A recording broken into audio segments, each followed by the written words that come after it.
इस कार्यक्रम के पुण्यार्चक हैं श्री तरुण, रजनी एवं अनुराग जैन काला एवं समस्त काला परिवार, निवासी ब्यावर, प्रवासी मुंबई, राज तरु चैरिटी फाउंडेशन मुंबई। पूज्य पिताजी स्वर्गीय श्री चांदमल जी हीरालाल जी काला, पूज्य माताजी स्वर्गीय श्रीमती सुशीला देवी काला, ब्यावर राजस्थान।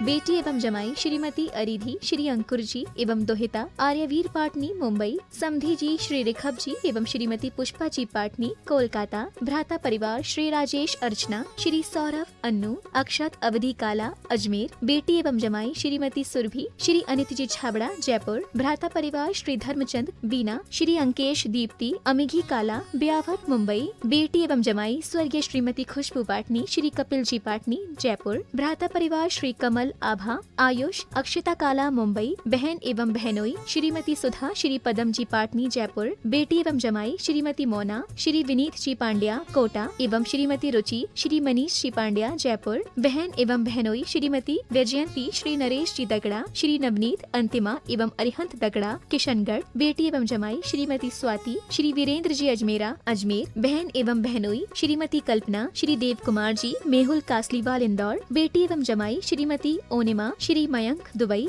बहन एवं बहनोई श्रीमती शशि श्री सुनील जी हार्दिक एवं अंकिता दोषी अजमेर। ससुराल स्वर्गीय श्री महावीर प्रसाद जी श्रीमती प्रेमलता छाबड़ा, श्री पारस श्रीमती अनीता उदयपुर एवं श्री संजय श्रीमती पिंकी कोटा।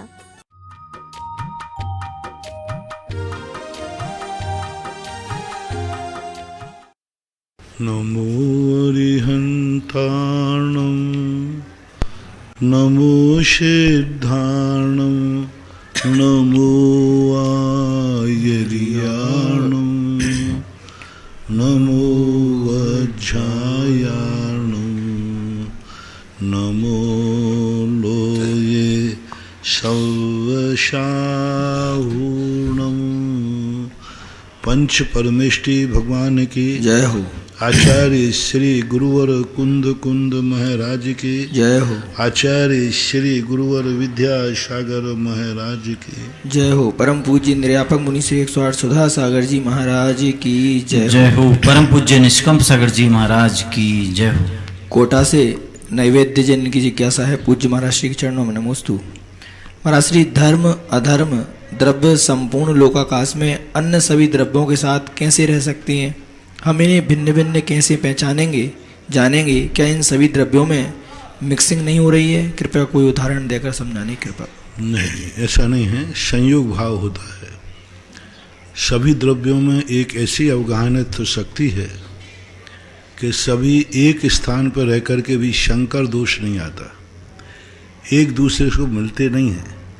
जैसे एक गिलास के अंदर अपन बहुत सारे गेहूँ भर दें एक में, वे गेहूँ सब अपने अपने स्वतंत्र रहेंगे, एक दूसरे से मिलते नहीं।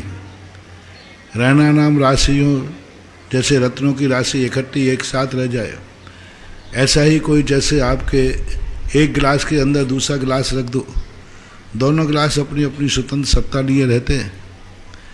तो इस प्रकार से उनका ऐसा स्वभाव बना हुआ है। यही उनका शुद्ध स्वरूप है कि सबके साथ रह कर के भी अपने स्वभाव को नहीं छोड़ते, अपने स्वरूप को नहीं छोड़ते। इसी कारण प्रत्येक द्रव्य में एक द्रव्यत्व नाम का गुण होता है, एक वस्तुत्व नाम का गुण होता है। द्रव्यत्व और वस्तुत्व नाम का जो गुण होता है वो क्या करता है? यही करता है कि किसी भी परिस्थिति में वो अपने स्वरूप को नहीं बदलने देता, अपने स्वरूप से कभी विचलित नहीं होता। वस्तु का जो स्वरूप है वह स्वरूप यथावत कायम रखता है, ऐसा मानना चाहिए। जयपुर से बाबूलाल जैन इनकी जिज्ञासा है। पूज्य महाराज श्री के चरणों में नमोस्तु। महाराज श्री उदय, उदीर्णा, अनुदय, उदया भागी और उदया भागी, उदया भावी, उदयावली, इन शब्दों का अर्थ क्या है? कृपया समझाने की कृपा करें। उदय उदीर्णा का अर्थ होता है कर्म जो अपनी सत्ता में बंधे हैं, उन कर्मों को प्रकट हो जाना, पक जाना, और उनके लिए उदीर्णा से पकाना। उदयावली कहलाती है एक अंतर्मुह, एक उदयावली पहले जिन कर्मों को झरना है, समाप्त होना है, वे एक आवली काल पहले तैयार हो जाते हैं। अब ये कर्म झरेंगे, उनकी एक व्यवस्था है, जैसे आपके कंप्यूटर में व्यवस्था होती ना कि एक कार्य यहाँ करना है तो इतने पहले तैयार हो जाए। स्टेशन पर आपकी ट्रेन आने वाली है तो ट्रेन आने के पहले ही आप लोग सब तैयार हो जाते कि भाई यहाँ ट्रेन आने वाली है। उतरने के पहले, स्टेशन के पहले आप तैयार। इसी प्रकार कर्म जो उदय में आने वाले हैं वे एक आवली काल पहले पूरे निषेकों का पुंज बन के तैयार हो जाता है। उसे अचलावली भी बोलते हैं। और वो एक आवली उदय में आएगा एक आवली काल बाद, लेकिन फिक्स हो गया कि इतना द्रव्य एक आवली के अंदर अंदर उदय में आएगा। ऐसा क्रम सभी कर्मों में निरंतर 24 घंटे ये व्यवस्था ऑटोमेटिक चलती रहती है। उदयाभावी क्षय कहलाता है कि उदय में नहीं आने देना। उदय का अभाव ही उदयाभावी क्षय है। और अनुदय का कहलाता है उसका उदय है ही नहीं। अनुदय दो रूप में होता है, पर संक्रमण रूप में भी हो सकता है। अनुदय उनका आना ही नहीं है, और उदयाभावी क्षय को ही कभी कभी अनुदय की संज्ञा प्राप्त हो जाती है। तो उदयाभावी क्षय, उदय, उदीर्णा और अनुदय, इन शब्दों का सैद्धांतिक कर्म की विवक्षा में इस प्रकार संक्षेप में जान लेना चाहिए। विस्तार से जानना है तो आप लब्धि सार, छपड़ा सार, घूमट सार, जीवकांड में इनका विस्तृत वर्णन किया गया है। यूएसए अमेरिका से अंशु जैन इनकी जिज्ञासा है। पूज्य महाराज श्री चरणों में नमोस्तु। महाराज श्री लघु सिद्ध भक्ति, सम्मत नारायण दंसन आदि, इनका हम शाब्दिक अर्थ समझना चाहते हैं, कृपया समझाने की कृपा। अब शाब्दिक अर्थ तो हम कैसे समझा सकेंगे जिज्ञासा में, और जो शाब्दिक अर्थ की जो हो चुकी हैं, अन्वय अर्थ भी इनके हो चुके हैं, आप नेट से प्राप्त कर सकते हैं। संभवतः नेट पर सभी भक्तियों के शाब्दिक अर्थ डले हुए होंगे, मुझे मालूम नहीं, क्योंकि मैं देखता नहीं हूँ और देखना भी नहीं चाहता। आप लोग पता कर लें नेट से कि नेट में सभी भक्तियों को एक एक शब्द का विच्छुति परक रूप जो अन्वय अर्थ के साथ जरूर विद्वान होना चाहिए, ऐसा आप देख लें। सूरत से वैभव काला इनकी जिज्ञासा है। परम पूज्य आराध्य गुरुदेव के चरणों में नमोस्तु। महाराज श्री मेरी जिज्ञासा है कि तीर्थंकरों में सिर्फ आदिनाथ भगवान के ही परिवारजन और बेटों का जिक्र मिलता है, अन्य किसी तीर्थंकरों भगवानों के परिवारों के बारे में नहीं बताया जाता। कृपया ऐसा क्यों समाधान करने के? मूल कारण है कि तीर्थंकरों के इस देश के प्रति बड़े उपकार हैं। प्रथम थे, उपकार उनके इतने ज़्यादा हैं, षटकर्मों के बहुत ज़्यादा, भरत बाहुबली आदि के भी धार्मिक दृष्टिकोण से भी सब तरफ से उपकार है। अन्य तीर्थंकरों में ऐसी कोई विशेषता नहीं थी। उसके बाद उनका जब बड़ों का कथन हो जाता है, वही कार्य बाद में छोटे करते हैं तो वो अनुकरण मान लिया जाता है। तो ऐसी कोई विशेषता नहीं आती है, और ना ऐसी कोई उनके पुत्रों में कोई असाधारणता मिली, जो कि कुछ भरत बाहुबली में तो असाधारणता थी। उन्होंने वो कार्य किए हैं जो अन्य में नहीं पाए जाते, बाकी और सब ने वही कार्य किए हैं जो सब में सामान चलते हैं। इस विषय वैसे शास्त्रों में अन्य तीर्थंकरों आदि के परिवार के संबंध में वर्णन तो मिलता ही है। ऐसा महावीर नगर कोटा से श्रीमती नविता जी इनकी जिज्ञासा है। पूज्य महाराज श्री चरणों में नमोस्तु। महाराज श्री भूमि शयन मूलगुण में पढ़ा है कि मुनिराज रात्रि 9 से 3 बजे तक शयन करते हैं। एक जगह लिखा था कि साधना हेतु मुनिराज को जागना भी तप है और सोना भी तप है, सो कैसे जाएंगे? और इसमें ये भी पढ़ा था कि मुनि महाराज डंडा आकार और धनुषा आकार में ही शयन करते हैं। महाराज इसका मतलब क्या है, कृपया समझाएं। पहली बात तो भूशयन करना कोई तप नहीं है, विविक्त शय्यासन नाम का कहा जाता है। विविक्त शय्यासन का अर्थ इसलिए कप के रूप में ले लेते हैं, प्राश्चय, विनय, वैयावृत्ति, स्वाध्याय, ध्यान। तो इस प्रकार से तो उसके लिए एक एकांत में निर्भय स्थान, भय है वहाँ पर, अनेक प्रकार की हैं, इच्छाओं का निरोध करके शयन करते। और धनुषाकार, दंडाकार का ठीक है। मुनिराज या तो करवट बदल के जब सोते हैं तो धनुषाकार, थोड़े से पैरों को यूं एंगल बनता है और यूं बनता है, वो स्वाभाविक रूप से। कभी मुनिराज उल्टे नहीं सोते। हाँ, उल्टा बच्चा तो उल्टा भी सो जाता है, उल्टे नहीं सोते, पीठ के बल पर, पेट के बल पर नहीं सोते। बीमारी आदि हो बात अलग है, बाकी धनुषाकार सामान्य रूप से सोते हैं। और दंडाकार यानी कभी कभी चित्त सीधे भी लेटते हैं। सीधे कम लेटने का प्रावधान है, क्योंकि उससे स्वास्थ्य के ऊपर प्रभाव पड़ता है। करवट के साथ में धनुषाकार स्थिति में शयन करना प्रशस्त माना गया, और वही शयन करते हैं प्रायः जो साधु होते हैं, इसी अवस्था में रहते हैं। कोटा से एक और जिज्ञासा है, पूज्य महाराज श्री के चरणों में नमोस्तु। महाराज श्री कहते हैं, सम्यक दृष्टि की निर्जरा राई के समान तथा महावृत्ति की निर्जरा मेरु पर्वत के समान कहा है। ऐसा किस कारण से, जबकि अपना धर्म तो भाव प्रधान है? कृपा समझाने की कृपा। तो भावना ही तो उसकी गड़बड़ है ना। जो अविरत सम्य दृष्टि, उसकी भावना कितनी गड़बड़ है। कहता कुछ है, करता कुछ है, और कुछ की कुछ क्रिया होती है। उसके अशुभ परिणाम देखो, असंयम परिणाम देखो, कुछ भी किसी भी प्रकार का। सत्य को जान रहा है लेकिन आचरण असत्य करता है। सब सत्य जानता है लेकिन आचरण बिल्कुल उल्टा करता है। और मुनिराज जैसा श्रद्धान है, जैसा वो जानते हैं वैसा ही करते हैं। शक्ति प्रमाण यानी मन में जो है वही वचन में है, जो वचन में है वही काया में है। तो इनका सब द्रव्य गुण पर्यायों से है। ये बात कहते ही नहीं है, करते ही हैं। और अब समझते कहता तो है, करता कुछ भी नहीं। मनासा से संगीता जैन, इनकी जिज्ञासा है, पूज्य गुरुदेव के चरणों में नमोस्तु। महाराज श्री, अभी जूम ग्रुप पर भक्तामृत स्रोत के कुछ काव्य से रोग के निदान के लिए हीलिंग दी जा रही है।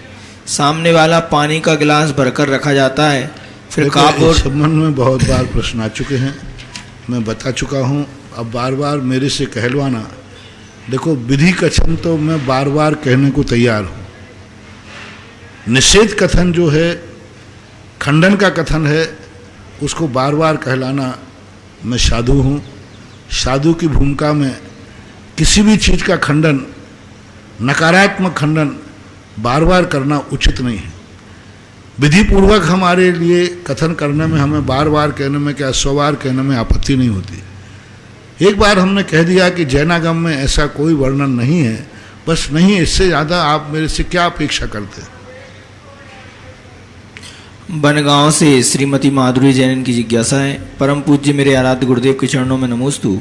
महाराज श्री, मेरी जिज्ञासा है कि यह कहावत है कि माता कभी कुमाता नहीं होती, परंतु महाभारत में कुंती ने अपने पुत्र कर्ण को पैदा होते ही नदी में बहा दिया अपने स्वार्थ के लिए, तथा इसी प्रकार कई माता पिता भी ऐसे होते हैं जो बच्चों को जन्म देते हैं परंतु स्वार्थवश उन्हें छोड़ देते हैं, तथा बच्चे समाज की बात सुनते हुए बड़े हो जाते हैं। यहाँ उसको कुमाता की संज्ञा नहीं दी जा सकती। परिस्थितियाँ हैं, बालिका है वो, उसे माता नहीं कहें, बालिका है, अज्ञानी है, और उस बालिका ने उसको मारा नहीं है। उसको आप ये तो देखें कि उसकी ज़िंदगी का कितना बड़ा सवाल था, उसके साथ वो दुर्घटना कितनी बड़ी थी। उस माता को कुमाता न कह करके ये पुरुषों का अत्याचार कहे ना, ये पांडव का अत्याचार था। कुंती ने पांडव को आमंत्रित नहीं किया था, पांडव ही कुंती के पास पहुंचे थे। ये पुरुष का अत्याचार कहो, नारी के साथ यही दुर्भाग्य है। पुरुष अत्याचार करता है, भोगना नारी को पड़ता है। पुरुष बलात्कार करता है, उसका फल नारी को भोगना पड़ता है, उसकी जिंदगी बर्बाद हो जाती है। बलात्कार पुरुष करता है लेकिन उसका दंड भोगती है नारी, कोई नहीं अपनाता उसको। आप ये तो देखिए, आप इस पक्ष में सोचिए कि उसके साथ जो पुरुष ने अत्याचार किया था और उसके साथ जिस परिस्थिति में उसको प्रभावित किया था और जिस परिस्थिति में उसके जीवन में घटना घटी, उसका फ्यूचर क्या था, उसका भविष्य था स्वयं मरना, स्वयं सुसाइड करना, एक ही उपाय था उसका। उसने देखो, उस बालिका का देखो, वो पुरुष तो अपना पाप पूरा, अपनी इच्छा पूरी करके भाग गया, चला गया पुरुष। पुरुष का कर्तव्य था कि जब उस बालिका को उस अवस्था में उसके साथ उसने एक ऐसा कार्य किया तो उसकी व्यवस्था को भी सरेआम अपनाना चाहिए था। क्या उस पुरुष को मालूम नहीं था जिसने साथ ऐसा व्यवहार किया था कि मेरे ऐसा करने से इसको ऐसा हो सकता है, और हुआ है, मालूम था। तो क्यों नहीं उसकी व्यवस्था की, क्यों नहीं उसने सामने आके डंडोरा पीटा कि ये मेरा बेटा है मैं इसको अपनी पत्नी रूप में स्वीकार करता हूं, ये घोषणा करने की हिम्मत क्यों नहीं की उस पुरुष ने? वो कायर था, पुरुष की कायरता थी। यदि किसी के साथ ऐसे संबंध बना लिया है तो सामने आगे कहना चाहिए। स्थितियां हमेशा पुरुष परिस्थितियों पर विचार नहीं करता। अंजना के साथ पवनंजन ने परिस्थिति पर विचार नहीं किया। वो बेचारी पत्नी थी, वो बेचारी पति के सामने समर्पित हो गई, लेकिन उन्होंने ये नहीं सोचा कि मैं जिस अवस्था में अपनी पत्नी को छोड़ के जा रहा हूं, कल इसकी क्या दुर्दशा होगी। विचार नहीं किया। पुरुष जब भावावेश में आता है, स्त्री को अपनी पैर की जूती समझ करके उसके साथ दुर्व्यवहार करता है। ये पुरुषों की जितनी नारियां प्राय परेशान हुई हैं, पुरुषों के अत्याचार से हुई। कुंती के साथ जो कुछ हुआ, मैंने पूरा पढ़ा प्रसंग, पुरुष का 100% अत्याचार था। एक बाला थी, एक बालिका थी, सब कुछ रहस्य नहीं समझ पाई। पुरुष को आगे आना चाहिए था। पांडु को उस समय आगे आकर कहना चाहिए था, नहीं मेरे साथ। पर अब देखो, ये तो पुरुष की कायरता। अब कुंती की मां पवित्रता देखो क्या है, उस अवस्था में उस बेटे को मारा नहीं, उस अवस्था में उस बेटे का गर्भपात नहीं कराया। कितने लोगों से मिलकर के, कितने वैज्ञानिक ढंग से उसने मंजूषा बनाई। ऐसी मंजूषा बनाई जो पानी में नहीं डूबे, ऐसी मंजूषा बनाई जिसमें पानी प्रवेश भी न करे। देखो दया, देखो उसकी करुणा, देखो क्या है। पानी प्रवेश न करे उसमें और उसके अंदर वो पानी में कितने भी लहरों में जाए, वो पानी में डूबे नहीं। और उसकी सुरक्षा करते हुए भी उसको किस प्रकार के सुंदर वस्त्र पहना करके, कितनी वेदना के साथ उसने उसको नदी में प्रवाहमान किया। बाद में जाकर के नारी के जीवन में एक छोटा सा छांटा आ जाता है, तुम उस नारी की ऐसी दुर्दशा करते हो कि पशुओं की भी दुर्दशा नहीं होती। कैसे स्वीकार कर ले, राजरानी बन गई, राजमाता बन गई। रानी बनने के बाद भी इस बात को किसको स्वीकार करना चाहिए था? पति को स्वीकार करना चाहिए था। पांडु उस समय थे जिस समय पांडु को सब मालूम था, लेकिन पांडु आगे सामने नहीं आए, अपने बेटे की खोज नहीं कराई, क्योंकि वो भी अपनी इज्जत को डर रहे थे।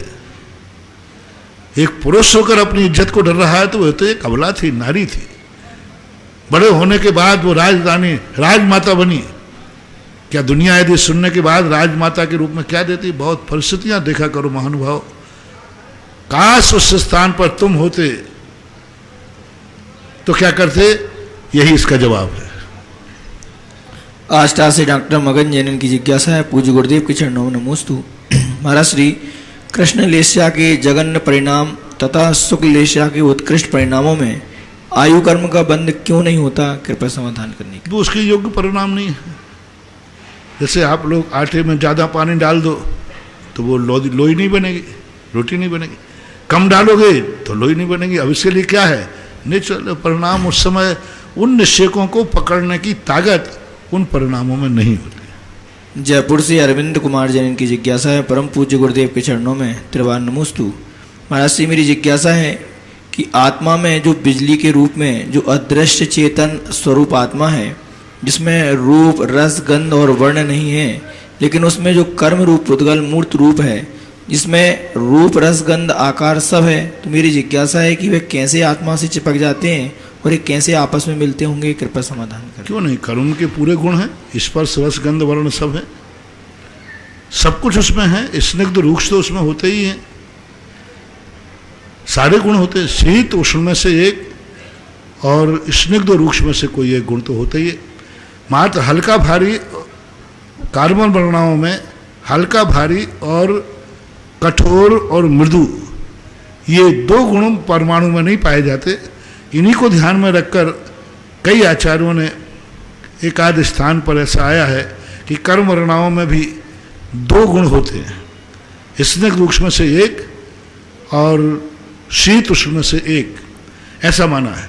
लेकिन कई आचार्यों ने 4 गुण माने हैं कि 4 स्पर्शों में से स्पर्श का एक, रस का एक, गंध का एक, वर्ण का एक, तो ऐसे मानते हो उसमें है स्निग्ध रूक्ष है। स्कंध ही नहीं बनेगा, स्निग्ध रूक्ष के बिना कैसे बनेगा? उसमें वर्ण भी है। ऐसा कोई पुद्गल परमाणु नहीं जिसका कोई वर्ण नहीं होता। स्पर्श के 2 गुण और 4 गुण की विवक्षा है, इनमें मतभेद है कि स्पर्श से कोई 2 गुण मानते हैं, कोई 4 गुण मानते हैं, इसका अंतर हो सकता है। परमाणु में भी स्पर्श के 2 गुण होते हैं। परमाणु में तो सभी आचार्य एक मत हैं कि परमाणु में स्पर्श के 8 में से 2 ही गुण होंगे, स्निग्ध रूष 1, शीत उष्ण से 1, 4 गुण उसमें होते ही नहीं परमाणु में। इनकी उत्पत्ति स्कंद बनने के बाद होती है, हल्का भारी और मृदु और कठोर। तो इस प्रकार के व्याख्या को लेकर, और स्निग्ध रूप तो है ही, स्कंद ही नहीं बनेगा। स्कंद जब भी बनता है स्निग्ध रूप से बनता है। और वर्ण तो सभी में होते हैं, वर्ण कोई ना कोई वर्ण तो किसी भी अवस्था में परमाणु हो चाहे कैसे वर्ण रहेंगे। गंध रहेगी, गंध भी उसमें है और रस भी है। ऐसा एक भी कार्बन वर्ण नहीं है जिसमें रस न पाया जाता हो। कर्मों में रस भी है, गंध भी है, कलर भी है, सब है। स्पष्ट आचार्यों ने आया कि जितनी कार्बन वर्णाएं होती हैं यह शुक्ल वर्णी होती है। पूज्यवर वीरसेन स्वामी धबला जी, जितना विश्रोपक्षय होता है, जो अन्न को वहाँ मटेरियल होता है, वो विश्रोपक्षय में भी शुक्ल वर्ण होता है, ऐसा शास्त्रों में वर्णन मिलता है। जबलपुर से रिद्धि ब्रह्मचारिणी रिद्धि बहन, इनकी जिज्ञासा है, पूज्य महाराज श्री के चरणों में नमोस्तु। महाराज श्री अजितनाथ भगवान के समय 170 तीर्थंकर थे, तो उन सभी तीर्थंकरों के नाम हमको किसी ग्रंथ में मिल सकते हैं क्या? नहीं मिल सकते, ऐसा हमारे कहीं देखा नहीं। नागपुर से अनिल डांगुर, इनकी जिज्ञासा है, पूज्य एक त्रिकाल 30-24 विधान है। उस 30-24 विधान के अंतर्गत 30-24 का वर्णन तो है, 5 भरत 5 ऐरावत की त्रिकाल 24 का 30 बन जाता है। लेकिन अजितनाथ भगवान के समय वो 170 तीर्थंकर थे, उनके नामों के अलग उल्लेख हमारी दृष्टि में नहीं आए। नागपुर से अनिल डांगुर, इनकी जिज्ञासा है, महाराज श्री विश्व अनादि है तो चारों गतियों भी अनादि होंगी और युगपद एक समय में ही होंगी। देवगति के कुछ देव ज्यों सम्यक दृष्टि हैं, वे भी अनादि से युगपद होंगे। प्रश्न है कि सम्यक दृष्टि देवों ने बिना पुरुषार्थ से सम्यक दर्शन प्राप्त किया क्या? शास्त्र तो कहता है कि जीव अनादि मिथ्या दृष्टि होता है, कहीं ऐसा तो नहीं कि अपने अपने कर्म के संयोग से कोई मिथ्या दृष्टि तो कोई सम्यक दृष्टि अनादि से है? कृपया समझ। नहीं, ऐसा कहीं नहीं, कदापि नहीं हो सकता। स्पष्ट शास्त्र में उल्लेख मिला है कि सम्यक दर्शन प्राप्त करता है, उनको करण करना पड़ते हैं, 5 लब्धियां करना पड़ती हैं, पुरुषार्थ करना पड़ता है। ऐसा कभी नहीं हुआ और ना होता है, ना हुआ है, ना होगा। अंकुर कॉलोनी सागर से ऋषभ जैन, इनकी जिज्ञासा है, पूज्य गुरुवर के चरणों में नमोस्तु। महाराज श्री करण लब्धि के 3 भेद बताए हैं, अधःकरण, अपूर्वकरण, अनिवृत्तिकरण। इनमें से अपूर्वकरण और अनिवृत्तिकरण गुणस्थान भी होते हैं। जिज्ञासा है कि करण लब्धि के अपूर्वकरण, अनिवृत्तिकरण एवं गुणस्थान के अपूर्वकरण, अनिवृत्तिकरण दोनों में अंतर क्या है? कृपया समझाएं। अपूर्वकरण, अधःकरण, अनिवृत्तिकरण ये इनके प्रोसेस समान है, लेकिन इनका कार्य अलग अलग है। जैसे अधःकरण का जो स्वरूप है वो अधःकरण सभी में एक समान है, अपूर्वकरण का स्वरूप एक समान है, अनिवृत्तिकरण का स्वरूप एक समान है। कई बार इनके प्रयोग होते हैं, जैसे सम्यक दर्शन प्राप्त करते समय, छायक सम्यक दर्शन प्राप्त करते समय, अनंतानुबंधी की विसंयोजना करते समय, किसी किसी आचार्यों के अनुसार उपसम श्रेणी को पूर्व जो अनंतानुबंधी की विसंयोजना करते उस समय भी करता है, और जैसे वो शपक श्रेणी या उपसम श्रेणी चढ़ेगा तो वहाँ भी करता है। इनके कार्यों में अंतर है, इनके काल में अंतर है। सभी अपूर्वकरण अनिवृत्तिकरण का काल एक समान हो ऐसा नियम, इनके पात्र का अंतर है। अपूर्वकरण अनिवृत्तिकरण जो है, जो सम्यक दर्शन के साथ होते, इसका स्वामी मिथ्या दृष्टि होता है। तीनों करण जो हैं मिथ्या दृष्टि को ही होते हैं प्रथमोपसम सम्यक दर्शन के समय। और जब अनंतानुबंधी की विसंयोजना छायक सम्यक दर्शन करता है तो वो क्षयोपसम सम्यक दृष्टि करता है। तीनों करण अपूर्वकरण, अनिवृत्तिकरण, अधःकरण, तीनों करण क्षयोपसम सम्यक दृष्टि ही करता है। और जाकर ऊपर जब अनुकूल स्थान में जाते हैं तो चारित्र मोहिनी की उपसामना और छपना करने वाला करता है। तो स्वामी की अपेक्षा, कार्य की अपेक्षा, फल की अपेक्षा से, तीनों में काल की अपेक्षा से भिन्नता है। बाकी उनके नाम, उनकी प्रोसेस जो प्रक्रिया है वो एक समान होती है। जबलपुर से रिद्धि बहन, इनकी जिज्ञासा है, पूज्य महाराज श्री चरणों में नमोस्तु। महाराज क्या सची इंद्राणी का जन्म सम्यक दर्शन के साथ नहीं होता? क्योंकि सम्यक दृष्टि का जन्म नारी पर्याय में नहीं होता, तो सची इंद्राणी को सम्यक दर्शन कब और कैसे होता होगा? कृपया समाधान। बाद में, पहले तो मिथ्या दर्शन के साथ ही जन्मेगी। देव पर्याप्त होने के बाद सम्यक दर्शन प्राप्त कर लेते हैं, कर सकते हैं। मांगरोल से अतिशय जैन की जिज्ञासा है। महाराज श्री चरणों में नमोस्तु। महाराज श्री मेरी जिज्ञासा है कि काल द्रव्य नहीं होता क्या? होता है तो काल द्रव्य की क्या महत्वता है? आचार्य प्रवर ने काल द्रव्य को पीछे के सूत्रों में क्यों बताया है, जबकि सभी द्रव्य एक साथ ऊपर कहे गए हैं तत्वार सूत्र में? कृपया काल द्रव्य का वर्णन मिलता है। काल द्रव्य को बाद में इसलिए रख दिया क्योंकि उसका प्रसंग अन्य प्रसंगों से जोड़ना था, इसलिए काल। लेकिन काल द्रव्य जैनाचार्यों ने, सभी आचार्यों ने माना है काल द्रव्यों के अनुसार परिवर्तन ही नहीं हो सकता। चाक घूमता है, कील के बिना नहीं घूम सकता। कोई भी चीज को यदि अपन को घुमाना है तो कोई नीचे कील चाहिए, तो चाक को कील के समान काल के बिना कोई भी आचार्य, जैनाचार्यों ने, दिगंबराचार्यों ने काल द्रव्य को द्रव्य रूप ही स्वीकार किया है। किसी आचार्य के कोई मतभेद भी नहीं है। वर्णन आगे पीछे करना प्रसंग होता है, किसी विषय को आगे पीछे जोड़ना ये उसकी मांग होती है उस विषय की कि इसको कहाँ कहना है, कहाँ नहीं कहना है, ऐसा मानना चाहिए। कोटा से नविता जैन इनकी जिज्ञासा है। पूज्य महाराज श्री के चरणों में नमोस्तु। महाराज जी, एक जीव में किस अपेक्षा से 5 शरीर हो सकते हैं? क्योंकि मुनिराज विक्रिया आहार वृद्धि वाले भी हो सकते हैं क्या? आगम में कृपया उदाहरण से समझाने की कृपा करें। 5 शरीर के संबंध में तो कोई विशेषता तो ऐसी है नहीं, क्योंकि कार्मण और तेजस शरीर होता है, औदारिक और आहारक शरीर होता है। अब ये 4 शरीर तो हैं, क्योंकि वैक्रियक शरीर के साथ में विचार नहीं, क्योंकि औदारिक और वैक्रियक का संगोष्ठी नहीं बैठती। लेकिन कुचित कदाचित चक्रवर्ती आदि या चारण रिद्धिधार विक्रिया रिद्धिधारियों की अपेक्षा से कई आचार्य 5 शरीर मान लेते हैं, लेकिन होते हैं 4। तत्वार सूत्रकार 4 ही शरीर मानते हैं, 5 शरीरों की स्थिति मानते नहीं है। लेकिन प्रश्न है तो कुछ आचार्यों ने वैक्रियक शरीर को औदारिक शरीर के साथ में बैठाने का प्रयास किया है, लेकिन वह बात आगम सिद्धांत से घटित नहीं होती, क्योंकि औदारिक और वैक्रियक शरीर का विरोध है। ये दोनों शरीर एक साथ कदापि उदय में नहीं रह सकते। इसलिए तत्वार सूत्रकार ने एक साथ शरीर को 4 शरीर ही एक साथ माने हैं, 5 नहीं। मेरठ से राजेंद्र जैन की जिज्ञासा है। गुरुवर के चरणों में नमोस्तु। गुरुवर, गुरुमुख से सुना है कि महामंत्र नमोकार मंत्र से मोक्ष प्राप्त होता है, तो वह किस प्रकार प्राप्त होता होगा? गुरुदेव, हम महामंत्र की आराधना किस प्रकार से करें कि हमको भी मोक्ष प्राप्त हो? परंपरा से भी मोक्ष का कारण होता है। नमोकार मंत्र से कभी मोक्ष के लिए साक्षात कारण नहीं बनता, परंपरा से बनता है। परंपरा से हम मोक्ष मार्ग को प्राप्त करते हैं।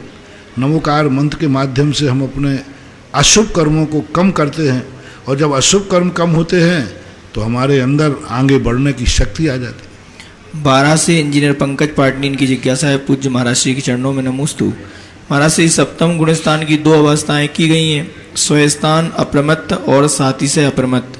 इनमें क्या शुद्धोपयोग सातिशय अप्रमत्त में ही होता है या दोनों में हो सकता है? कृपया समाधान। ऐसा पूज्यवर जयसेन स्वामी महाराज ने ऐसा कोई भेद नहीं किया कि सातिशय में शुद्धोपयोग होता है या स्वस्थान में शुद्धोपयोग होता है।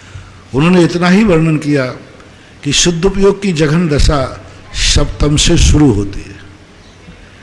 अब स्वस्थान और सातिशय का भेद उन्होंने किया ही नहीं, तो मेरी दृष्टि से दोनों में होना चाहिए, जिन आचार्यों के अनुसार मान्यता है। पूज्यवर कुंदकुंज स्वामी, पूज्यवर वीरसेन स्वामी सप्तम स्थान में शुद्धोपयोग मानते ही नहीं है। वो कहते हैं कि शुद्धोपयोग में पेड़ प्रकार मत करो, शुष्क जघन उत्कृष्ट मध्यम भेद नहीं होते। शुद्धोपयोग एक ही प्रकार का होता है जो 11वें 12वें गुणस्थान तक में होता है, उसमें भेद मत करो कि एक जघन है मध्यम है। लेकिन पूज्यवर जयसेन स्वामी ने समय सार की टीका में तरतम करके उन्होंने शुद्धोपयोग के 3 भेद किए, और 3 भेद करके एक भेद सप्तम गुणस्थान माना है। तो जो आचार्य मानते हैं वे स्वस्थान और सातिशय दोनों में मानते हैं। बड़ा गांव दसान से पीयूष जैन की जिज्ञासा है। पूज्य गुरुदेव के चरणों में नमोस्तु। गुरुदेव, जैन दर्शन के अनुसार धृष्टराज अंधे नहीं थे, वे अपने पिता के ज्येष्ठ संतान थे, राज्य भी उनका ही होना चाहिए था, पर बीच में द्वितीय पुत्र पांडु कहाँ से राज्य के अधिकारी हुए? साथ ही विदुर ने तो कभी राज्य की मांग नहीं की, पांडवों ने क्यों उनसे आधा राज्य मांगा, जबकि पिता के संपूर्ण राज्य के असली उत्तराधिकारी दुर्योधन ही थे? कृपया समाधान करें। वैष्णव दर्शन के अनुसार धृतराज अंधे थे। अंधा राजगद्दी का अधिकारी नहीं होता। और जो राज्य की जो पूरा राज्य का जो स्थापना की हस्तिनापुर में, वो पांडु ने की थी। पांडु एक शक्तिशाली राजा थे। सारी विजय युद्ध उन्होंने किए। यदि पांडु नहीं होते तो राज्य की सुरक्षा होना संभव नहीं था। इससे राज्य की स्थापना युद्ध और शक्तिमान, बुद्धिमान, विवेक की अपेक्षा राजगद्दी पर, नीति न्याय के अनुसार राजगद्दी पर पांडु को स्थापित किया, न्याय के अनुसार, क्योंकि अंधा राजगद्दी का अधिकारी नहीं होता। और बाद में जाकर के जो घटना घटी वो सब बाद में, और फिर एक बार जो राजा में बैठ जाता है, वस्तुतः अधिकारी उसी के पुत्र होते हैं। जो मूल राजगद्दी से उतरता है वही माना जाता है, ऐसा नहीं। परम पूज्य आचार्य गुरुदेव श्री विद्यासागर जी महाराज के आज्ञानुवर्ती शिष्य निर्यापक समान मुनि पुंगव श्री सदासागर जी महाराज के मुखारबिंद से होने वाले जिज्ञासा समाधान में संपूर्ण विश्व में अपने घरों में टीवी के समक्ष विराजित सभी भक्तगण, जिज्ञासा भेजने वाले, सुनने वाले, देखने वाले, उन सभी भक्तगणों की ओर से गुरुवर के चरणों में त्रिवार नमोस्तु नमोस्तु नमोस्तु। देशनोदय तीर्थ पर बनने वाले सहसपुर जिनालय में एक और प्रतिमा 171 में गुप्त दान जलगांव महाराष्ट्र प्राप्त हुई है। दूसरी प्रतिमा 171 में कमला, सुरेश, प्रियंका, निखिल, द्रव्य, चांदी बाल परिवार जलगांव महाराष्ट्र। एक प्रतिमा विनोद, लता, निर्मल, आशा, विकास, श्रेयांश, दिव्या, सुमेगा जैन दिल्ली से प्राप्त हुई है। सभी के दान की अनुमोदना में सम्मान में तालियां चलते हैं ऑनलाइन जिज्ञासा के लिए। कोटिशय नमोस्तु गुरुदेव। मैं ब्यावर से अनीता राव का कल्याण मंदिर के श्लोक हो गई कल नंबर 38 महाराज श्री जी के चरणों में हमारे पूरे परिवार की ओर से अनंतानंतवार नमोस्तु नमोस्तु नमोस्तु। महाराज से हमारा यह प्रश्न है कि जो 5 भाव हैं उसमें छाया सामयिक भाव आदि बंध के कारण नहीं है क्या पूरे भाव? और यदि हैं तो औदैहिक भाव बंध के कारण वो पूरे नहीं है तो कैसे? महाराज जी कृपया जिज्ञासा का समाधान दीजिए। नमोस्तु। सभी औदैहिक भाव बंध के कारण हो ऐसा कोई नियम नहीं। औदैया बंधा एक सूत्र आता है, ये बहुतायत की अपेक्षा से, जैसे तीर्थंकर प्रकृति उदय में आती है लेकिन बंधक नहीं है। कितने कर्म ऐसे हैं जो उदय में आते हैं लेकिन वो बंध में कारण हो ऐसा कोई नियम नहीं बनता। तो अब ऐसी स्थिति में उनको औदैहिक को बंध के, लेकिन बहुतायत औदैहिक भाव बंध के कारण होते हैं। क्षयोपशम भाव में भी बंध होता है, लेकिन क्षयोपशम भाव में उन अंशों में बंध होता है जितना अंश कर्म का उदय रहता है। जहाँ जहाँ क्षयोपशम भाव होता है, क्षयोपशम सम्य दृष्टि बंधक है, लेकिन क्षयोपशम भाव जो प्रकट है उससे बंध नहीं होता। छायक समय जिस पने में वो छायकता को प्राप्त हो गया वो उस प्रकार की क्वालिटी नहीं बंधेगी, लेकिन छायक सम्यक दृष्टि बंधक है। छायक भाव अलग चीज है और छायक सम्यक दृष्टि अलग चीज है। छायक भाव में तो संबंध बंद नहीं होगा, लेकिन छायक सम्यक दृष्टि को, सम्यक दर्शन से बंद नहीं होता लेकिन सम्यक दृष्टि को बंद होता है। सम्यक ज्ञान से बंद नहीं होता लेकिन सम्यक ज्ञानी को बंद होता है। सम्यक चारित्र से बंद नहीं होता लेकिन सम्यक चारित्री को बंद होता है। इस अपेक्षा से जहाँ उपशम क्षयोपशम आदि भाव हैं, स्वामी की अपेक्षा से बंध दशा वहाँ भी है, लेकिन जब भाव की अपेक्षा से देखा जाएगा तो औदैहिक भाव ही बंध का कारण है, शेष भाव बंध के कारण नहीं होते हैं। अगली जिज्ञासा पना रिकॉर्डिंग के माध्यम से। मेरे अनंत उपकारी गुरुवर के चरणों में कोटिशः नमन। गुरुजी, आज सुबह के प्रवचनों में आपने कहा कि कितना भी कष्ट आ जाए अपने से बड़ों का सहारा मत लेना, दया का पात्र नहीं बनना।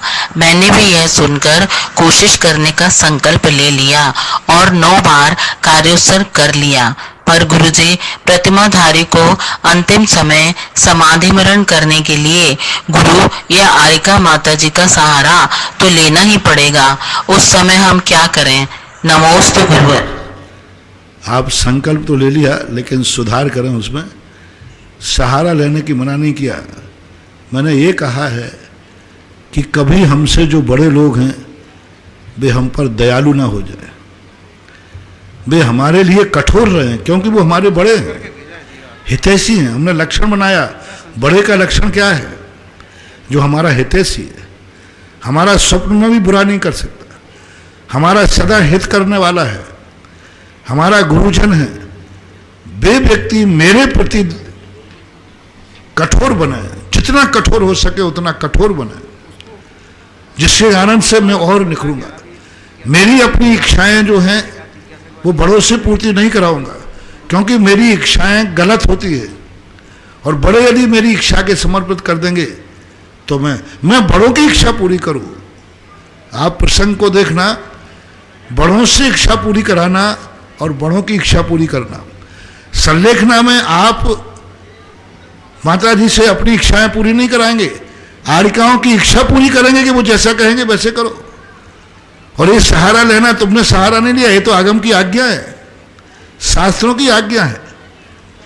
और मैंने ये नहीं कहा कि पिता की आज्ञा, पिता का सहारा का अर्थ हमें हमारी अपनी इच्छाएं पूरी नहीं करना, पिता की इच्छा तो हमें पूरी करना पड़ेगी, पिता अपनी इच्छाएं पूरी कराते हैं। तो इसका एक पूरा सारांश, पूरा सब पूरे प्रोसेशन को देखना। उसमें कितना बार बार मैंने कहा कि प्रयास ये करो कि बड़े लोग हमसे प्रति कठोर अपनाएं, दृढ़ता रखें हमारे लिए जल्दी, क्योंकि हम तो बहुत जल्दी थक जाते हैं, बहुत जल्दी अपने आप में प्रमादी हो जाते हैं, हमें तो बहुत जल्दी नींद आ जाती है, लेकिन बड़े मुझे सोने ना दें, वे कठोर बन जाएं। तो इस प्रकार से कोई बाधा नहीं संलेखना लेने में, नमोकार मंत्र का सहारा लेने में, भगवान के नाम स्मरण करने में। ये तो आगम की आज्ञा है, तुम कहाँ अपनी इच्छा सहारा ले। आगम की आज्ञा है कि जिस समय तुम संलेखना लो तो इनके साधु के यारिकाओं के सानिध्य में जाना।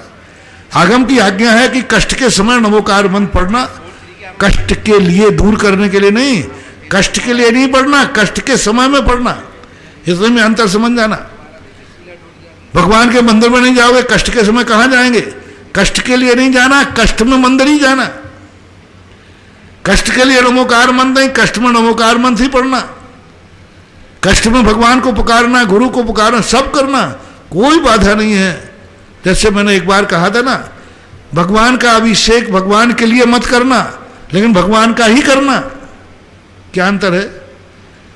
भगवान के लिए अभिषेक कभी नहीं करना, लेकिन अभिषेक भगवान का ही करना। तो इस प्रकार कोई बाधा नहीं जाएगी। आपको जो आगम की आज्ञा है, और आगम ने आदेश दिया कि तुम भगवान की शरण में जाओ, तो वो तो आगम की आज्ञा है। आगम की इच्छा पूरी कर रहे हो, अपनी इच्छा कहाँ है? इसलिए कोई बाधा नहीं आई। अगली जिज्ञासा पुनः रिकॉर्डिंग के माध्यम से।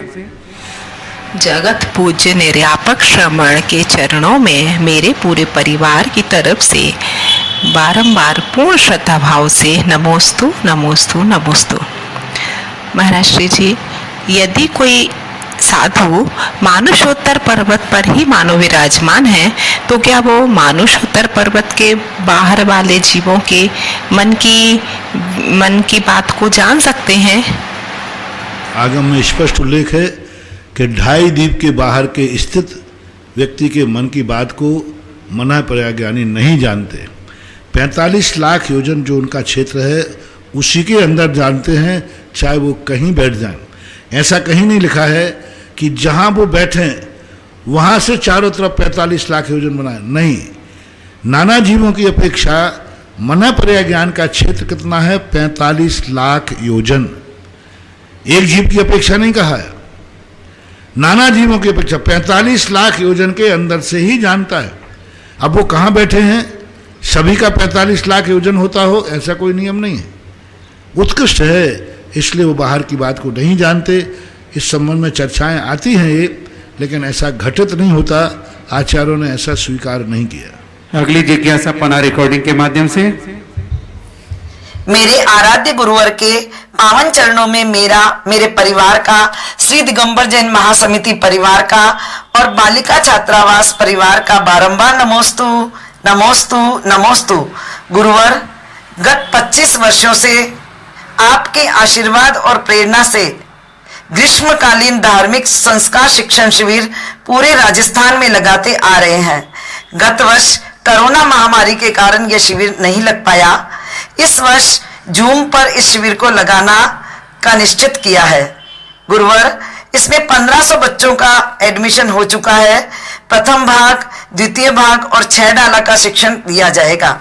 3 वर्ष से 6 वर्ष, 6 से 12 वर्ष और 12 से 18 वर्ष तक की आयु के बालक बालिकाएं इसमें अध्ययन लेंगे।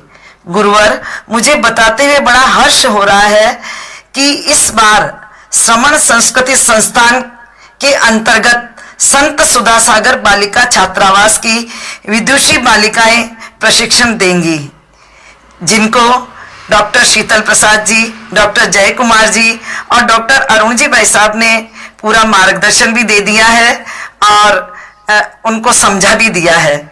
गुरुवर, मेरा आपके पावन चरणों में निवेदन है कि आप इस शिविर के लिए बालिकाओं को मार्गदर्शन दें और आशीर्वाद प्रदान करें, ताकि वह धर्म की गंगा को बहा सके और पूरे देश में बालिका छात्रावास की खुशबू भी फैल सके। नमोस्तु गुरुवर, नमोस्तु। बालिका संस्था शिविर जो है इस समय जो लॉकडाउन के अंदर चल रहे हैं, ऑनलाइन के धर्म की क्लासें हैं, धर्म की चर्चाएं हैं, कैसे रूप में ही चल सकते हैं। बालिकाएं अब लगभग 3-4 साल उनको हो रहे हैं, इसलिए बालिकाएं इतनी समर्थ हो गई कि वो पढ़ा सकती हैं, अच्छी तरह पढ़ाएं। शिक्षण और प्रशिक्षण दोनों चलते हैं तो बहुत अच्छी बात है। और अब इस समय ऑनलाइन है, इसलिए बच्चियों को कहीं भेजना पड़ता तो बात अलग थी। ऑनलाइन पढ़ाने में तो बच्चियों को कोई बाधा होगी नहीं, क्योंकि शिविर जहाँ तहाँ लगते हों वहाँ भेजने में दिक्कत होती है, लेकिन ऑनलाइन लगाने में कोई बाधा नहीं। सबके लिए बहुत आशीर्वाद है, बढ़िया है। बाकी इसकी गाइडलाइन आज अरुण कुमार पंडित जी के ने समाचार मांगे थे और उनको मैंने गाइड कर दिया है। कुछ थोड़ा बहुत जो संशोधन आदि करने को कहा है पंपलेट आदि में, वो अरुण कुमार पंडित जी से बात कर लेना। मेरा आशीर्वाद है, अच्छी तरह शिविर लगाएं। संत शिरोमणि परम पूज्य आचार्य विद्यासागर जी महाराज के महामुनिराज के सुभाषित से एवं निर्यापक पूज्य मुनि पुंगव श्री सदासागर जी महाराज की देशना और सत्प्रेरणा से स्थापित श्री श्रमण संस्कृत संस्थान सांगानेर के अंतर्गत संचालित संत श्री सदासागर बालिका महाविद्यालय एवं छात्रावास के तत्वाधान में दिगंबर जैन महिला महासमिति संस्थान अंचल के आयोजकत्व में समाज के छोटे छोटे बालक बालिकाओं को इसमें हमने सुधार कर दिया कि श्रमण संस्कृत संस्थान बालिका के तत्वावधान में आयोजक जो है दिगंबर जैन समिति रहे। इस पर हमने अरुण को संशोधन कर दिया, इसलिए उस अनुसार करें, हमने बोल दिया इसको। ठीक जी, इस प्रकार से कल 2 जून से ये जूम ऐप के माध्यम से लगभग 1500 बालक बालिकाएं संस्कारित होंगे। हम सभी लोग अनुमोदना करें और जन जन तक धर्म की गंगा बहाने का प्रसार करते रहेंगे। अगली जिज्ञासा पुनः रिकॉर्डिंग के माध्यम से। मेरे इष्ट गुरुदेव के पावन श्री चरणों में सुरेंद्र जैन सहारनपुर का कोटि से नमोस्तु। हे गुरुदेव जी, मेरी आज की जिज्ञासा आपके प्रातःकाल की देशना से है। गुरुदेव, आपने बताया कि अन्य धर्मावलंबियों में जैसे जैसे भक्त भगवान के निकट होता जाता है, वैसे वैसे उसके कष्ट और दुख दूर होकर सुख और सुविधाएं बढ़ती जाती हैं। और ठीक इसी के विपरीत जैनियों में जैसे जैसे भक्त अपने भगवान के निकट पहुंचता है, वैसे वैसे उसके कष्ट और दुख बढ़ते हैं, सुख और सुविधाएं कम होती जाती हैं। तो गुरुदेव, ऐसे में देखने में आता है कि मन भटकता है कि जहां पर वर्तमान में सुख ज्यादा मिले वहां पर जाने की इच्छा रहती है। ऐसे में हम अपने मन को कैसे संतुलित करें और वीतराग प्रभु के चरणों में ही लगाएं, इसके लिए हमें क्या उपाय? आपका उस समय मैंने ये कहा है कि जैसे जैसे तुम धर्मात्मा बनते जाओगे, बाहर के कष्ट बढ़ते जाएंगे। जैसे हम लोग पूरा सुनो, पूरा उदाहरण देखो, पूरा प्रोसेस सुनो। मुनिराज और श्रावक, धर्म के निकट कौन है? मुनिराज है कि श्रावक है? कठोर चर्या किसकी है? कष्टदायी चर्या किसकी है? तो ये देखो ना, जितना जितना धर्मात्मा बनेगा त्याग भी बनेगा। और दूसरी बात है, भटको तो भटको, जो जो रामचंद्र जी का अनुकरण करेगा कष्ट उठाना पड़ेगा। रावण सदा सुखी रहा, राम सदा दुखी रहे। अब रावण देवता के पास जाना है तो जाओ ना, 100 बार कौन रोक रहा है। लेकिन जिस दिन रावण का दिमाग बिगड़ जाएगा उस दिन रावण लात मार के बाहर निकाल देगा। वो अपने सगे भाई का नहीं हुआ, तुम्हारा क्या होगा। जहां सुख सुविधाएं मिलती हैं वहां एक दिन तुमने थोड़ा बिगाड़ किया तो ऐसी लात पड़ेगी कि फिर लंका तक में नहीं रुक पाओगे। और जहां कष्ट होते हैं वनवास में, मरने के बाद भी वो भाई 6 महीने तक अपने कंधे पर रखेगा। ये है रामचंद्र जी का दरबार। रावण का दरबार देख लो, तो रावण के पास जाएगा, सोने की लंका सब वैभव में वो मिलेगा। लेकिन जिस दिन दिमाग बिगड़ गया उस दिन, जब तक उसके अनुसार चलोगे तब तक ठीक है, और जिस दिन निकाल तो एक लात मारेगा बड़ी सभा में और निकाल देगा, रह भी नहीं पाओगे। और हमारे रामचंद्र जी का देखो, रामचंद्र जी का अनुकरण करने वाला भाई जैन दर्शन के अनुसार जीवित में तो साथ रखा, मृत होने के बाद भी 6 महीने तक कंधे पर रखे रहे, यानी उसके लिए इतना राग होता है। तो ये भी बात ध्यान रखना चाहिए। अब आपको लात खाना हो तो पधारो, और भाई के कंधे पर स्थान पाना हो तो रुक जाओ, बस इतना ही काफी है। अगली जिज्ञासा पन्हा रिकॉर्डिंग के माध्यम से। परम पूज्य श्रमण रत्न मुनि पुंगव श्री सुधा सागर जी महाराज के श्री चरणों में अखिल भारतवर्षीय दिगंबर जैन विद्वत परिषद की ओर से सुरेंद्र भारती परिवार का त्रिवार नमोस्तु। परम पूज्य मुनि श्री, मेरे मन में बार बार ये प्रश्न उठता है कि जिन जिन तीर्थों पर आज प्रगति के द्वार खुले हैं वह आपके जाने से ही संभव हुआ है, चाहे वह सांगानेर हो, बिजोलिया हो, चांदखेड़ी हो, चंबलेश्वर हो। जबकि वहाँ पर एक से एक चमत्कारी प्रतिमाएं विराजमान हैं। उनके चमत्कार पहले भी थोड़े बहुत सुने, कुछ के तो सुने ही नहीं थे, लेकिन आपके पदार्पण के बाद आपने जो वहाँ की व्यवस्थाएं करवाई उससे वे क्षेत्र आज चमत्कारों की दृष्टि से तो ठीक है, पूज्यता की दृष्टि से, भक्ति की दृष्टि से भी प्रथम श्रेणी के तीर्थ बन गए हैं। तो महाराज जी, मेरा प्रश्न यह है, जिज्ञासा है कि चमत्कार उन मूर्तियों में है कि चमत्कार आपकी भक्ति में है या आपकी प्रेरणा में है? दोनों, और दोनों के बीच में क्या संबंध है? कुछ रहस्य हम जैसे शिष्यों को भी प्रदान कीजिए। हे गुरुवर, आपकी बड़ी कृपा। सबसे बड़ी चीज है कि इन क्षेत्रों पर जो हर व्यक्ति वहीं रहता है।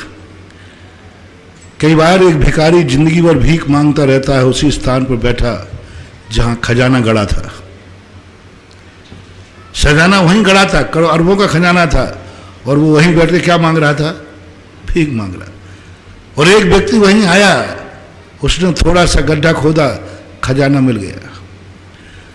तो अतिशय तो इनमें थे, लेकिन अतिशय की पहचान नहीं थी। अतिशय को लोग जान नहीं पा रहे थे, समझ नहीं पा रहे थे, लोग समझा नहीं पा रहे थे। फिर कोई समझाने का प्रयास करते थे तो उसकी उपयोगिता विधि नहीं बता रहे थे, विधि नहीं बता रहे थे कि इसका चमत्कार, इन क्षेत्रों की शक्तियां कैसे प्राप्त की जाती है। कुछ विधि बताने का प्रयास कर रहे थे तो उसके फल के संबंध में गारंटी नहीं ले रहे थे। जब मेरा कोई चमत्कार नहीं, मैंने पहले ही कहा, मैं हीरा नहीं हूं, ना मैं हीरा बनाता हूं और ना मैंने हीरा बनाए हैं, लेकिन मुझे अपने आप पे गर्व है कि हीरा को पहचानने की जौहरी में जरूर जय हो। मेरे में कोई अतिशय नहीं, लेकिन अतिशय को पहचानने वाला जौहरी हूं। मैं भगवान नहीं हूं, लेकिन मुझे गर्व है कि मैं सच्चे भगवान को पहचानता हूं। मैं भगवान नहीं हूं, लेकिन भगवान को पहचानता हूं। मैं नमोकार मंत्र का निर्माता नहीं हूं, लेकिन नमोकार मंत्र को मैं जानता हूं अच्छी तरह। मैं शांति धारा का निर्माता नहीं हूं, लेकिन शांति धारा को पहचानता हूं, जानता हूं। मैं जिनवाणी नहीं लिख सकता, लेकिन जिनवाणी को पहचानता हूं कि सच्ची जिनवाणी कौन है। सबसे बड़ी श्रद्धा यही होती है कि वो बेटा महान अतिशयों की पर्याय बन जाता है, जो कम से कम अपने बाप को सही ढंग से पहचानता है। मैंने भगवान को पहचाना, इन तीर्थ क्षेत्रों को पहचाना, इन तीर्थ क्षेत्रों की महिमा जानी और इनकी शक्तियों को जान करके दुनिया में कहा, कहां भटकते हो, जो यहां है वो दुनिया में कहीं नहीं है, और जो यहां नहीं है वो भी दुनिया में कहीं नहीं। शांति धारा मैंने इतने सालों से थी, मैंने उसको जागृत किया, मैंने उसको समझा, उसकी महिमा समझी। महिमा तो निहित थी, रत्न तो था एक किसान के पास, चमकदार होने से बच्चे को देकर के वो कंची पिल्ली खिलवा रहा था, लेकिन जौहरी वहां पहुंच गया तो उसने वही रत्न लेकर तिजोरी में रख करके उसका मूल्य बढ़ा दिया। पत्थर वही था, किसान ने बच्चे को देकर, बच्चा क्या खेल रहा था, कंचा पिल्ली खेल रहा था, जौहरी ने उसका मूल्य बना दिया। जौहरी ने कहा अरे कंचे पिल्ली ताज नहीं, ये तो डायमंड है, हीरा है, मूल्य बढ़ता गया, हीरा नहीं बदला, जौहरी ने उसको पहचान कर मूल्य बढ़ा दिया।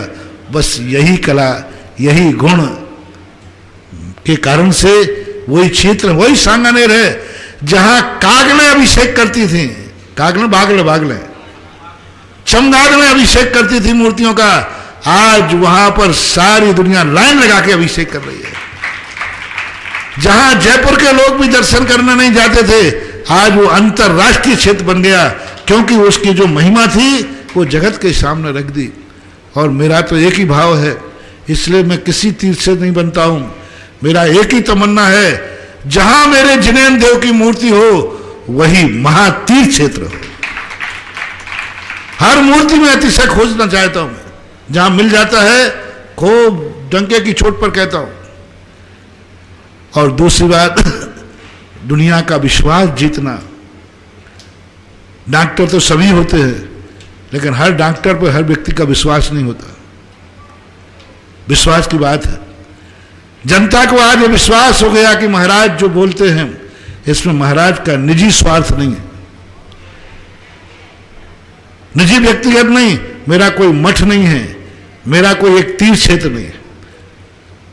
500 दिन 600 दिन तक बिजौलिया में रहे। लोगों ने जब बोलता था बिजौलिया पर तो लोग कहते थे महाराज तो ऐसे बोल रहे हैं कि अब जिंदगी बिजौलिया में निकालेंगे। और जब से चौलेश्वर आए हैं लोग बिजौलिया का नाम सुनने के लिए तरस रहे हैं।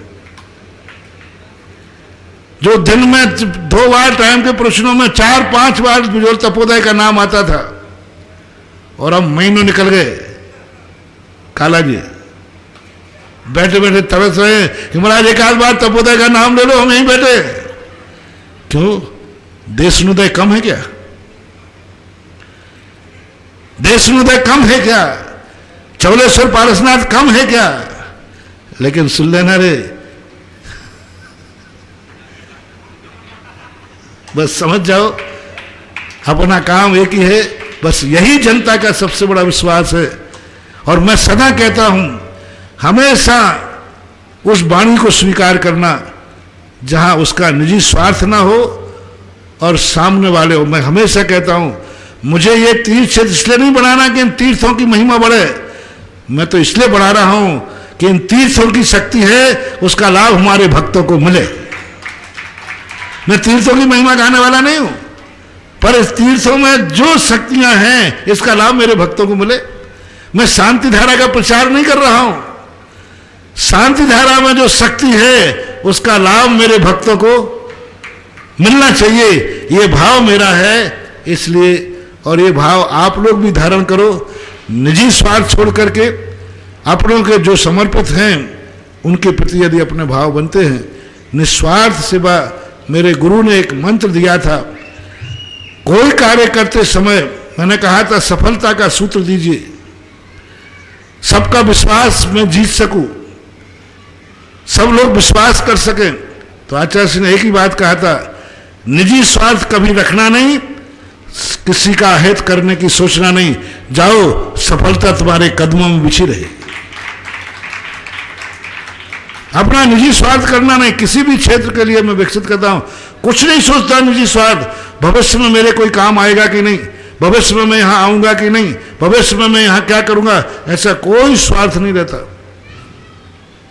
इसलिए ये सब अपने, और मैं तो यही जानता हूं कि मैं अपने जैन धर्म के संग में जो शक्तियां छुपी हैं, मुझे जैन धर्म की महिमा बताना नहीं है, जैन धर्म में जो शक्तियां हैं उनको मैं उद्घाटित कर सकूं, यह मेरा भाव है, जिसका लाभ सारा जगत ले सके।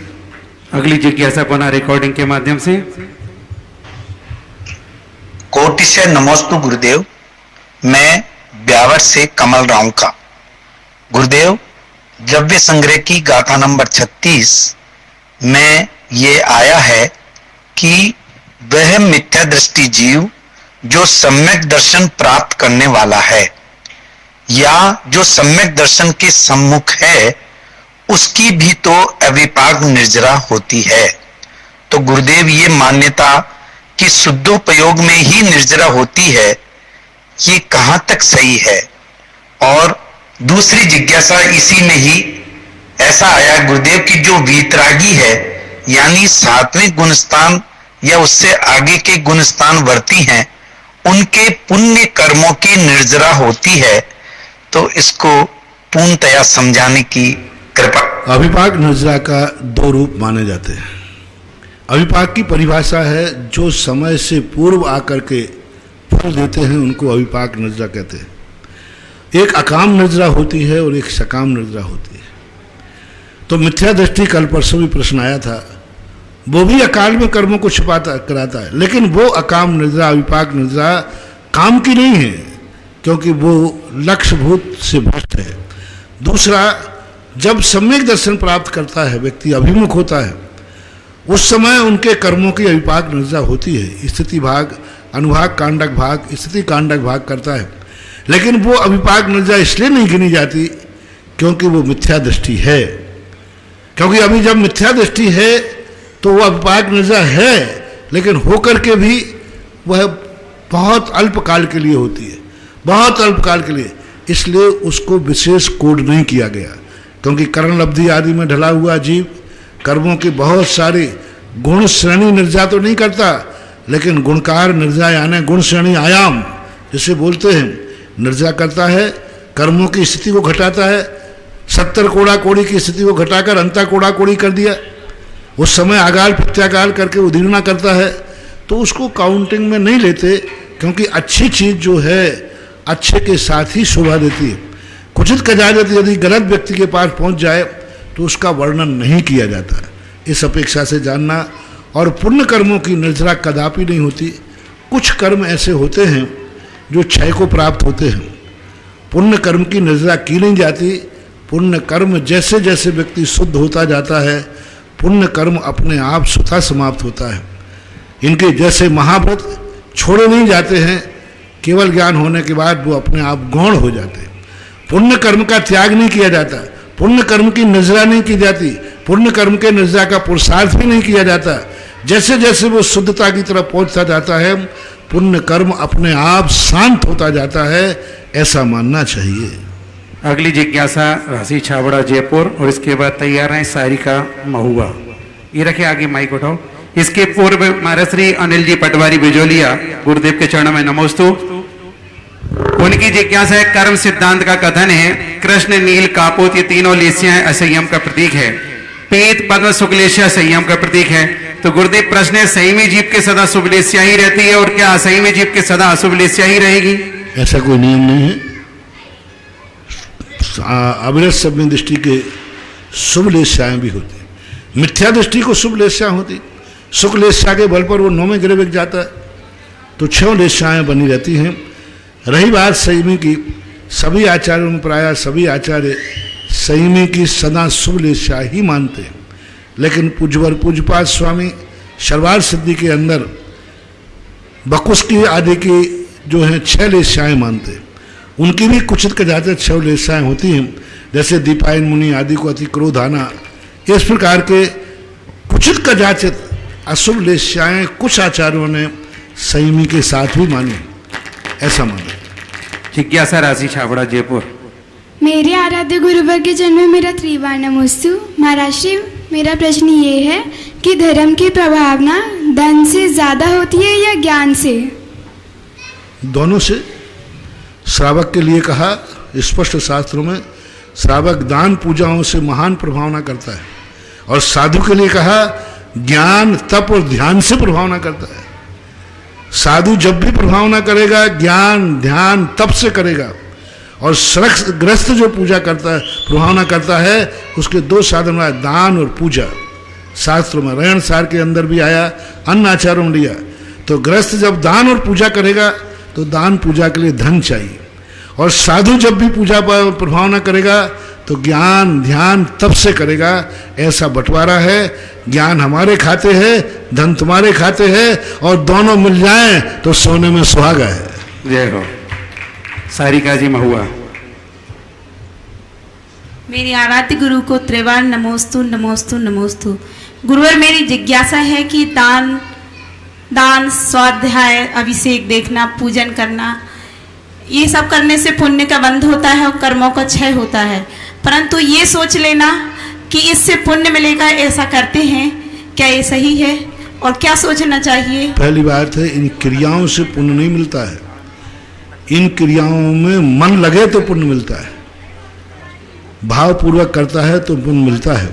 दूसरा बात, पुण्य की इच्छा से किस क्वालिटी का पुण्य?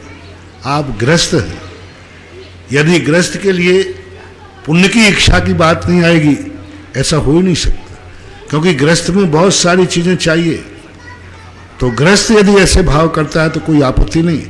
कुंद भगवान ने मुनिराजों के लिए कहा है कि तुम पुण्य की इच्छा से व्रत आदि नियम मत पालो। उन्होंने जो नियम रहा है, व्रत समिति गुप्ती आदि आदि, पुण्य की इच्छा से मत करो। भगवान की भक्ति सराग भी होती है, बीतराग भी होती है।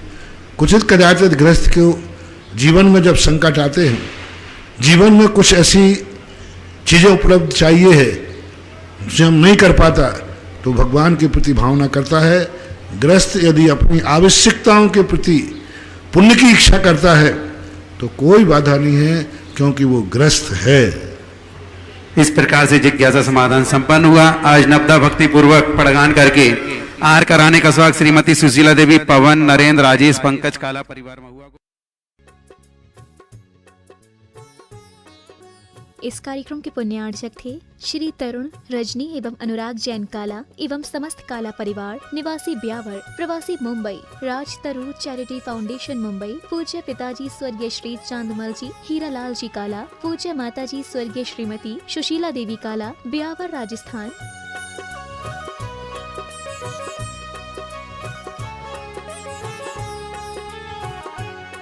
बेटी एवं जमाई श्रीमती अरिधि, श्री अंकुर जी एवं दोहिता आर्यवीर पाटनी मुंबई। समधी जी श्री रिखब जी एवं श्रीमती पुष्पा जी पाटनी कोलकाता। भ्राता परिवार श्री राजेश अर्चना, श्री सौरभ, अन्नू, अक्षत, अवधि काला अजमेर। बेटी एवं जमाई श्रीमती सुरभि, श्री अनित जी छाबड़ा जयपुर। भ्राता परिवार श्री धर्मचंद, बीना, श्री अंकेश, दीप्ति, अमिघी काला ब्यावर मुंबई। बेटी एवं जमाई स्वर्गीय श्रीमती खुशबू पाटनी, श्री कपिल जी पाटनी जयपुर। भ्राता परिवार श्री कमल, आभा, आयुष, अक्षिता काला मुंबई। बहन एवं बहनोई श्रीमती सुधा, श्री पदम जी पाटनी जयपुर। बेटी एवं जमाई श्रीमती मोना, श्री विनीत जी पांड्या कोटा एवं श्रीमती रुचि, श्री मनीष जी पांड्या जयपुर। बहन एवं बहनोई श्रीमती वैजयंती, श्री नरेश जी दगड़ा, श्री नवनीत, अंतिमा एवं अरिहंत दगड़ा किशनगढ़। बेटी एवं जमाई श्रीमती स्वाति, श्री वीरेंद्र जी अजमेरा अजमेर। बहन एवं बहनोई श्रीमती कल्पना, श्री देव कुमार जी मेहुल कासलीवाल इंदौर। बेटी एवं जमाई श्रीमती ओनिमा, श्री मयंक दुबई। बहन एवं बहनोई श्रीमती शशि, श्री सुनील जी, हार्दिक एवं अंकिता दोषी अजमेर। ससुराल स्वर्गीय श्री महावीर प्रसाद जी, श्रीमती प्रेमलता छाबड़ा, श्री पारस, श्रीमती अनीता उदयपुर एवं श्री संजय, श्रीमती पिंकी कोटा।